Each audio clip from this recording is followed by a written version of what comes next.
Hello दोस्तों, नमस्कार, जय हिंद, वंदे मातरम। कैसे आप सभी दोस्तों? सीपीसीटी के मॉडल पेपर में आपका स्वागत है। एक और मॉडल पेपर आप सभी के लिए लेकर आया हूं और इस मॉडल पेपर में हम थोड़ा सा और हार्ड लेवल के क्वेश्चन लेके आया हूं और 100 एमसीक्यू है। 100 एमसीक्यू में आपको टोटल कितने नंबर सही मिलते हैं और कितने गलत होते हैं, ये आप लोग कमेंट करके ज़रूर बताइएगा। ठीक है, तो चलिए देरी ना करते हुए शुरू करते हैं क्योंकि टाइम बहुत कम बचा है हम सबके पास। जैसे कि आप स्क्रीन में पहला क्वेश्चन देख रहे हैं, डिजिटल कंप्यूटर मुख्य रूप से किस प्रकार के सिग्नल पर कार्य करता है? डिजिटल कंप्यूटर जो है तो किस प्रकार के सिग्नल पर कार्य करता है? तो ये एनालॉग, डिजिटल, हाइब्रिड या क्वांटम सिग्नल। तो ये करता है दोस्तों digital signal. Option number B इसका करेक्ट आंसर हो जाएगा, क्योंकि जब कंप्यूटर ही डिजिटल है तो डिजिटल सिग्नल पर ही कार्य करेगा, 0 और 1 के फॉर्मेट में। नेक्स्ट क्वेश्चन है, डिजिटल कंप्यूटर की तुलना में एनालॉग कंप्यूटर का मुख्य अंतर क्या है? तो ये इसका मुख्य अंतर है ऑप्शन नंबर सी, डेटा प्रतिनिधित्व में, यानी डेटा रिप्रेजेंटेशन में। ऑप्शन नंबर सी इसका करेक्ट आंसर हो जाएगा। नेक्स्ट क्वेश्चन है, डिजिटल कंप्यूटर में बाइनरी कोड का उपयोग क्यों किया जाता है? ऊर्जा बचाने के लिए, त्रुटि न्यूनीकरण के लिए, सिग्नल स्थिरता के लिए या सभी के लिए? दोस्तों जो ऑप्शन दिए गए हैं उनको हिंदी और इंग्लिश दोनों में लिखा गया है। आप जिस भाषा में आपको समझने में आसान लगे आप उसमें पढ़ के समझ सकते हैं। ठीक है, और अगर आप चैनल में पहली बार आए हैं तो चैनल को सब्सक्राइब कर लीजिएगा, क्योंकि इसी तरह के और वीडियो हम अभी आप लोगों के लिए लेकर आएंगे। और जब तक एग्ज़ाम नहीं हो जाता और आगे के अन्य एग्ज़ाम के लिए भी हम आपके लिए वीडियो लेकर आएंगे, है ना? तो आप लोग चैनल को सब्सक्राइब करके बेल आइकन प्रेस कर लीजिए। तो दोस्तों यहाँ पे इसका जो करेक्ट आंसर हो जाएगा कि डिजिटल कंप्यूटर में बाइनरी कोड का उपयोग क्यों किया जाता है? तो ये किया जाता है ऑप्शन नंबर डी, उपर्युक्त सभी के लिए किया जाता है। ऊर्जा बचाने के लिए भी, है ना, और एरर रिड्यूसन के लिए भी, और सिग्नल स्टेबिलिटी के लिए भी, सभी के लिए किया जाता है। नेक्स्ट क्वेश्चन है, डिजिटल कंप्यूटर का विकास मुख्य रूप से किस देश में हुआ? अब बताइए कि आपको पता है कि डिजिटल कंप्यूटर का जो विकास है तो मुख्य रूप से किस देश में हुआ था? तो ये हुआ था दोस्तों ऑप्शन नंबर डी, यूएसए, यानी संयुक्त राज्य America, United state of America में डिजिटल कंप्यूटर का विकास हुआ था। नेक्स्ट है, डिजिटल कंप्यूटर में डेटा प्रोसेसिंग डिस्क्रीट फॉर्म में क्यों होती है? तो इसका रीजन है सटीक गणना के कारण। ऑप्शन नंबर बी इसका करेक्ट आंसर हो जाएगा, प्रिसाइज कैलकुलेशन। नेक्स्ट है, डिजिटल कंप्यूटर की एक प्रमुख विशेषता क्या है जो इसे एनालॉग से अलग करती है? डिजिटल कंप्यूटर की एक प्रमुख विशेषता क्या है जो इसे एनालॉग से अलग करती है? तो ये है discrete data handling. Option number B इसका करेक्ट आंसर हो जाएगा। नेक्स्ट है, डिजिटल कंप्यूटर में लॉजिकल ऑपरेशंस कैसे किए जाते हैं? बुलियन अलजेब्रा द्वारा, कैलकुलस द्वारा, ज्यामिति द्वारा या स्टैटिस्टिक्स द्वारा? तो दोस्तों जो डिजिटल कंप्यूटर में लॉजिकल ऑपरेशन किए जाते हैं ये किए जाते हैं बुलियन अलजेब्रा द्वारा। ऑप्शन नंबर ए इसका करेक्ट आंसर हो जाएगा। ठीक है, बुलियन अलजेब्रा के द्वारा लॉजिकल ऑपरेशन किए जाते हैं। ठीक है, जैसे बुलियन का मान क्या होता है, 0 या 1। ठीक है, या तो 0 होता है या तो 1 होता है, यानी या तो यस या तो नो। नेक्स्ट है, डिजिटल कंप्यूटर का उपयोग किस क्षेत्र में सबसे अधिक सटीक परिणाम देता है? तो ये देता है वैज्ञानिक अनुसंधान में। ऑप्शन नंबर ए इसका करेक्ट आंसर हो जाएगा। ठीक है, सबसे अधिक सटीक जो परिणाम देता है ये वैज्ञानिक अनुसंधानों में, साइंटिफिक रिसर्च में देता है। नेक्स्ट है, डिजिटल कंप्यूटर में एरर डिटेक्शन की विधि क्या है? पैरिटी बीट चेकसम विधि, साइक्लिक रिडंडेंसी चेक या उपरोक्त सभी? तो इसका करेक्ट आंसर हो जाएगा option number D, all of the above. ठीक है, उपर्युक्त सभी है, पैरिटी बिट भी है, चेकसम है और साइक्लिक रिडंडेंसी चेक, ये भी जो है तो एरर डिटेक्शन की एक विधि है। नेक्स्ट है, डिजिटल कंप्यूटर का मुख्य लाभ क्या है जो इसे हाइब्रिड से श्रेष्ठ बनाता है? तो ये है फ्लेक्सिबिलिटी, यानी लचीलापन। ऑप्शन नंबर ए। नेक्स्ट है, हाइब्रिड कंप्यूटर किस प्रकार के कंप्यूटरों का कॉम्बिनेशन होता है, संयोजन होता है? तो ये कई बार हम बता चुके हैं, एनालॉग और digital. Option number b, analogue और डिजिटल कंप्यूटर के कॉम्बिनेशन को हाइब्रिड कंप्यूटर कहा जाता है। नेक्स्ट है, हाइब्रिड कंप्यूटर का मुख्य उपयोग किस क्षेत्र में होता है? तो ये होता है रियल टाइम सिमुलेशन में। ऑप्शन नंबर बी इसका करेक्ट आंसर हो जाएगा। नेक्स्ट है, हाइब्रिड कंप्यूटर में एनालॉग भाग का कार्य क्या है? तो एनालॉग भाग का कार्य है signal processing. Option number B इसका करेक्ट आंसर हो जाएगा। जो एनालॉग पार्ट काम करता है वो सिग्नल प्रोसेसिंग का काम करता है हाइब्रिड कंप्यूटर में। नेक्स्ट है, हाइब्रिड कंप्यूटर की तुलना में डिजिटल कंप्यूटर का कमी क्या है? तो ये है स्पीड। ऑप्शन नंबर ए इसका करेक्ट आंसर हो जाएगा, स्पीड की कमी है। नेक्स्ट है, हाइब्रिड कंप्यूटर में डेटा कन्वर्जन कैसे होता है? एडीसी द्वारा, डीएसी द्वारा, दोनों या ना कोई नहीं? तो इसका करेक्ट आंसर हो जाएगा दोनों। ऑप्शन नंबर सी इसका करेक्ट आंसर हो जाएगा। एडीसी द्वारा भी होता है और डीएसी द्वारा भी होता है। ठीक है, एडीसी का मतलब होता है एनालॉग टू डिजिटल कन्वर्जन और डीएसी का मतलब डिजिटल टू एनालॉग कन्वर्जन। इन दोनों तरफ से काम होता है हाइब्रिड कंप्यूटर में डेटा कन्वर्जन का। नेक्स्ट है, हाइब्रिड कंप्यूटर का एक उदाहरण कौन सा है यहाँ पे? तो इसका जो करेक्ट आंसर है वो है star 1000। Option number b, star 1000 hybrid computer का उदाहरण है। नेक्स्ट है, हाइब्रिड कंप्यूटर में डिजिटल भाग की पार्ट क्या है?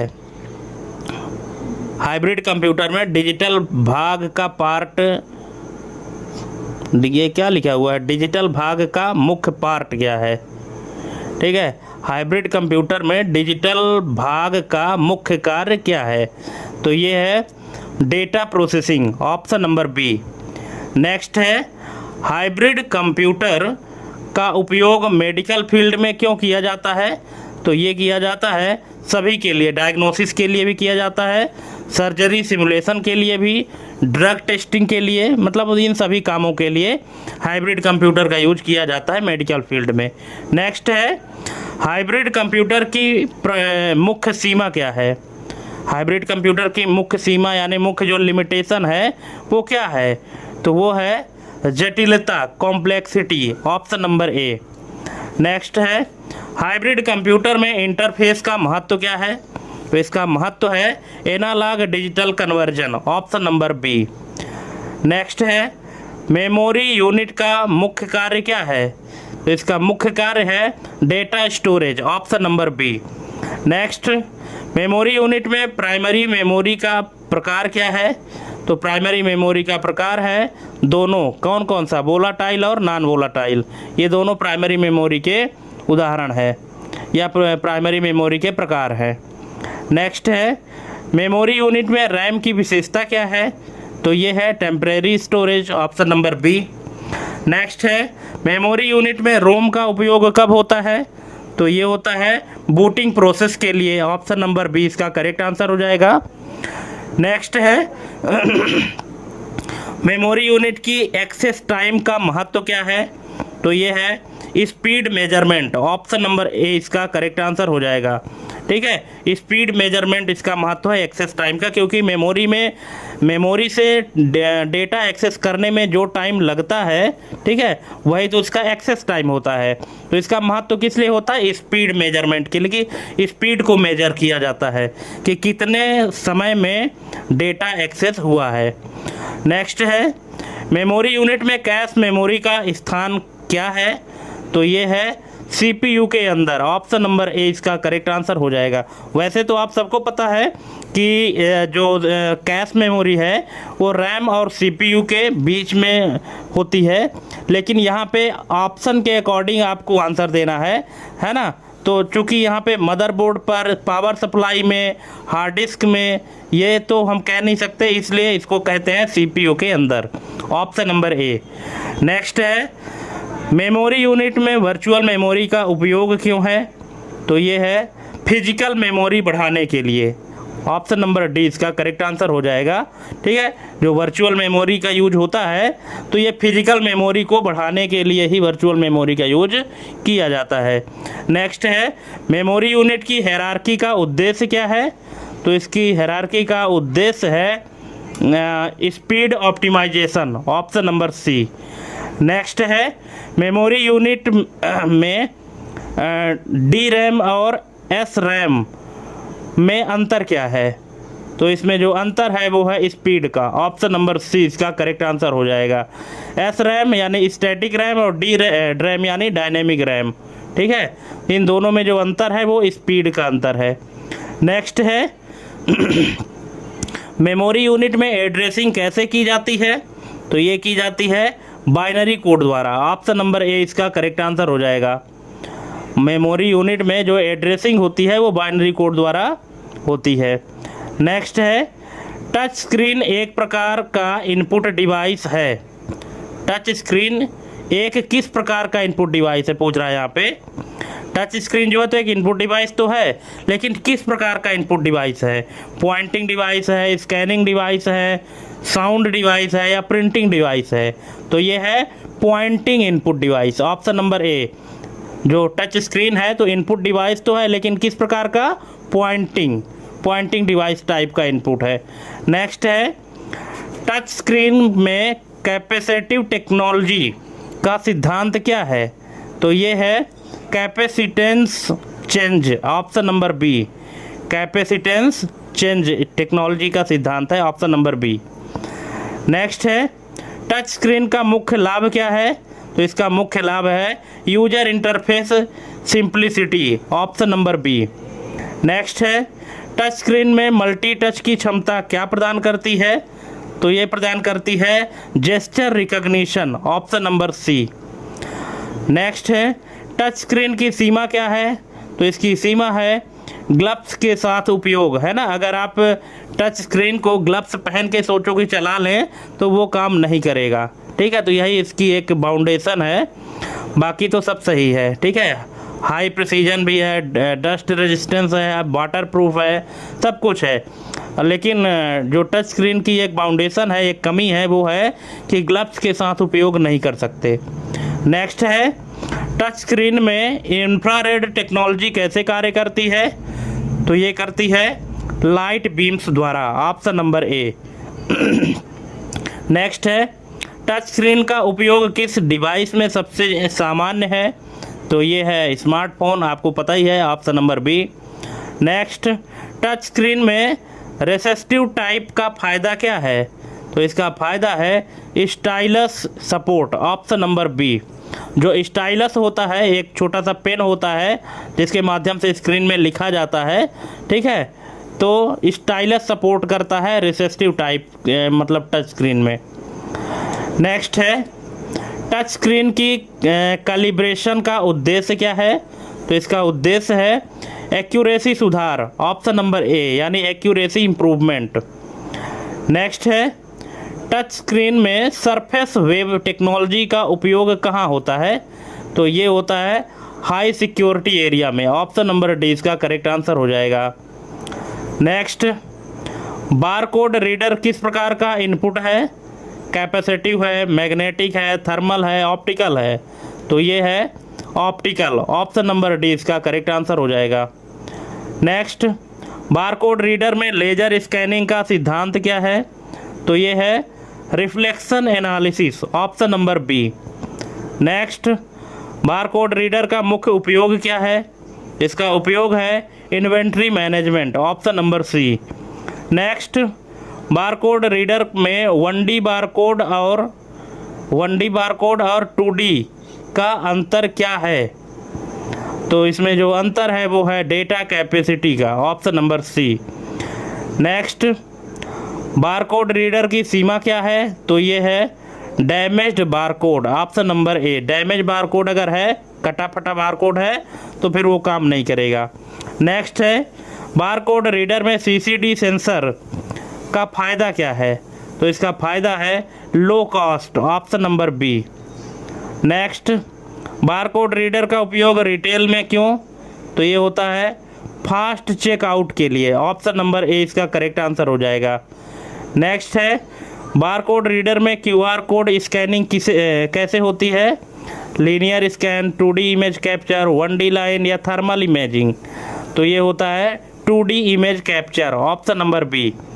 नेक्स्ट है, बारकोड रीडर की डिकोडिंग प्रक्रिया का भाग क्या है? तो ये है एरर करेक्शन, ऑप्शन नंबर ए। नेक्स्ट है, बारकोड रीडर में पेन टाइप का उपयोग कहाँ होता है? तो ये होता है लो वॉल्यूम में, ऑप्शन नंबर बी इसका करेक्ट आंसर हो जाएगा। लो वॉल्यूम में पेन टाइप का यूज होता है। नेक्स्ट है, इंकजेट प्रिंटर किस सिद्धांत पर कार्य करता है? Impact, thermal jet, laser fusion या इलेक्ट्रोस्टैटिक? तो ये कार्य करता है thermal jet, option number b. जो इंकजेट प्रिंटर है तो थर्मल जेट के सिद्धांत पर कार्य करता है। नेक्स्ट है, इंकजेट प्रिंटर में इंक ड्रॉपलेट्स कैसे बनाए जाते हैं? तो ये बनाए जाते हैं प्रेशर जेट द्वारा, ऑप्शन नंबर ए। नेक्स्ट है, इंकजेट प्रिंटर का मुख्य लाभ क्या है? इसका मुख्य लाभ है colour printing, option number B. Next, inkjet printer में नोजल क्लॉगिंग की समस्या क्यों? तो ये होता है ड्राई इंक। जब इंक सूख जाती है तो वो इंक सूखने के बाद नोजल में जाम हो जाती है, उसी को नोजल क्लॉगिंग कहा जाता है। नेक्स्ट है, इंकजेट प्रिंटर की DPI रेंज क्या है?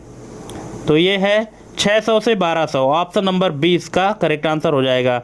600 DPI से 1200 DPI इसकी रेंज है इंकजेट प्रिंटर की।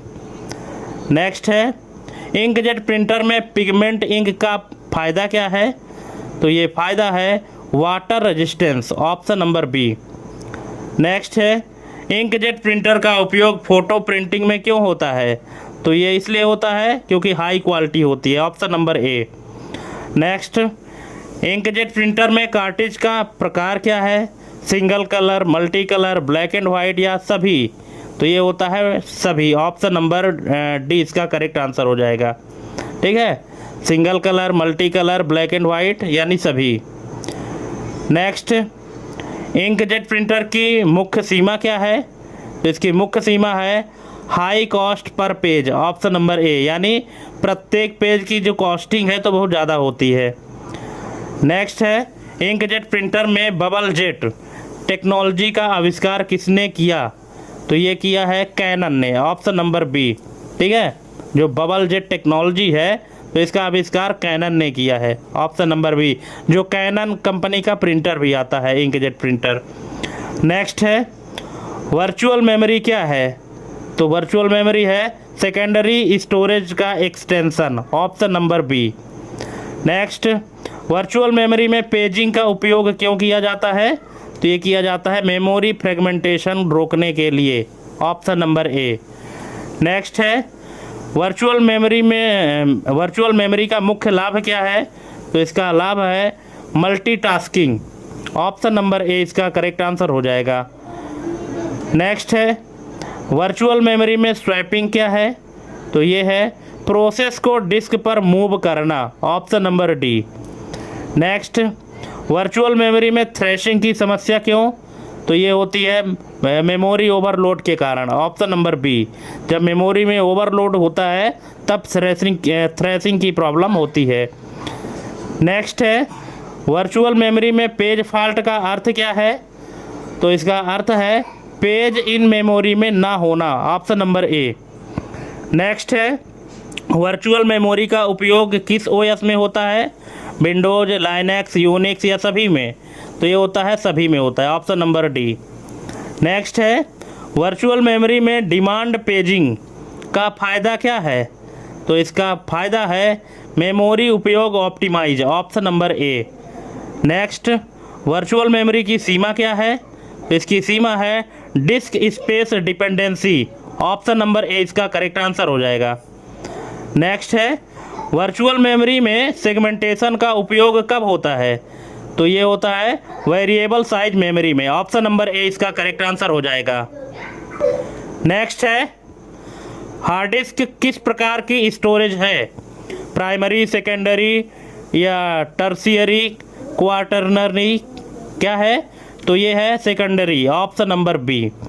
नेक्स्ट, हार्ड डिस्क में प्लेटर्स का कार्य क्या है? डेटा स्टोर, प्रोसेसिंग, डिस्प्ले या इनपुट? तो ये होता है डेटा स्टोर, ऑप्शन नंबर ए। नेक्स्ट है, हार्ड डिस्क की आरपीएम का अर्थ क्या है?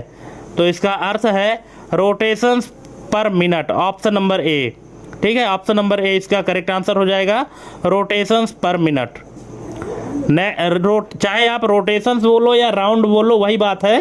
ठीक है, कहीं कहीं आपको राउंड पर मिनट मिलेगा, कहीं कहीं रोटेशंस पर मिनट मिलेगा, क्योंकि रोटेशन का मतलब भी होता है घूमना और राउंड का मतलब भी होता है घूमना।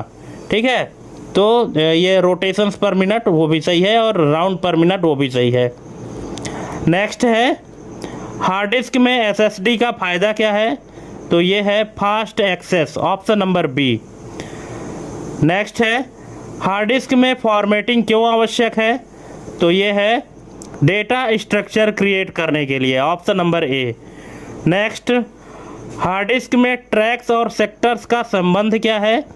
तो ये है ट्रैक में सेक्टर, ऑप्शन नंबर ए इसका करेक्ट आंसर हो जाएगा। ठीक है, जो ट्रैक बने होते हैं, ट्रैक के अंदर सेक्टर बने होते हैं। ट्रैक क्या है कि गोला के अंदर गोला, छोटे छोटे, पहले सबसे बाहरी वाला गोला, फिर उसके अंदर गोला, फिर उसके अंदर गोला, तो जो गोले गोले के रूप में डिवाइड होता है उसको ट्रैक कहते हैं, और जो ट्रायंगल शेप में रहता है उसको सेक्टर कहते हैं। ठीक है, तो जो ट्रैक होता है तो ट्रैक के अंदर सेक्टर होता है, इस तरह से आपको समझना है। नेक्स्ट है, हार्ड डिस्क का इंटरफेस साटा क्यों पॉपुलर है? तो ये है हाई स्पीड ट्रांसफ़र के लिए, ऑप्शन नंबर सी।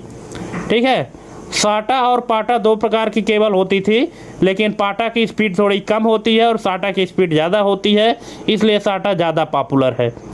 नेक्स्ट है, हार्ड डिस्क में बैड सेक्टर की समस्या कैसे? तो ये है फिजिकल डैमेज, ऑप्शन नंबर ए।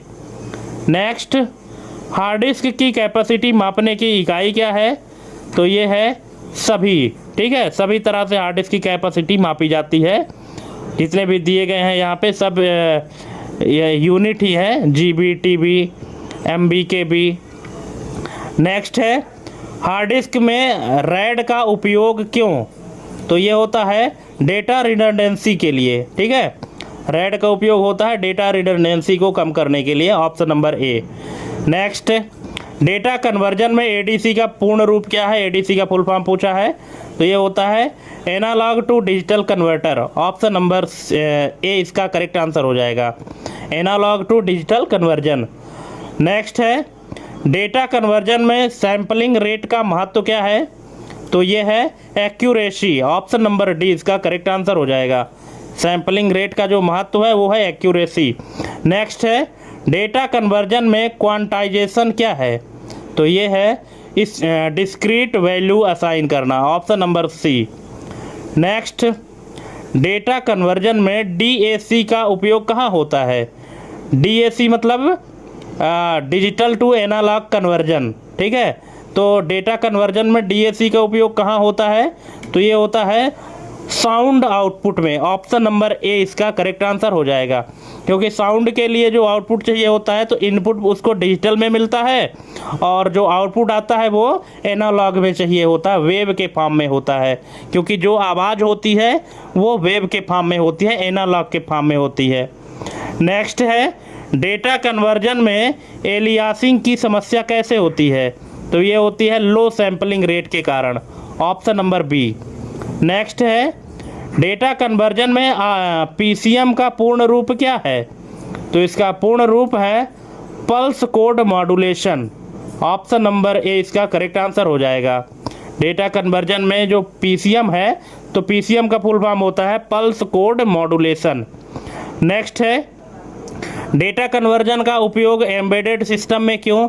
तो ये होता है सेंसर डेटा हैंडलिंग के लिए, ऑप्शन नंबर सी। नेक्स्ट, डेटा कन्वर्जन में बिट डेप्थ का प्रभाव क्या है? तो ये प्रभाव है सभी, कलर एक्यूरेसी भी है, स्पीड भी है, मेमोरी यूज भी है, मतलब सभी है बिट डेप्थ का प्रभाव। नेक्स्ट है, डेटा कन्वर्जन में डिजिटल फिल्टरिंग का उद्देश्य क्या है? तो ये है नॉइज रिडक्शन, ऑप्शन नंबर ए इसका करेक्ट आंसर हो जाएगा। जो नॉइज रिडक्शन का काम होता है, डिजिटल फिल्टरिंग का मुख्य उद्देश्य। नेक्स्ट है, डेटा कन्वर्जन में रियल टाइम कन्वर्जन की आवश्यकता कहाँ होती है? डेटा कन्वर्जन में रियल टाइम कन्वर्जन की आवश्यकता कहाँ होती है? तो ये होती है वीडियो स्ट्रीमिंग में, option number D. Next, embedded software क्या है?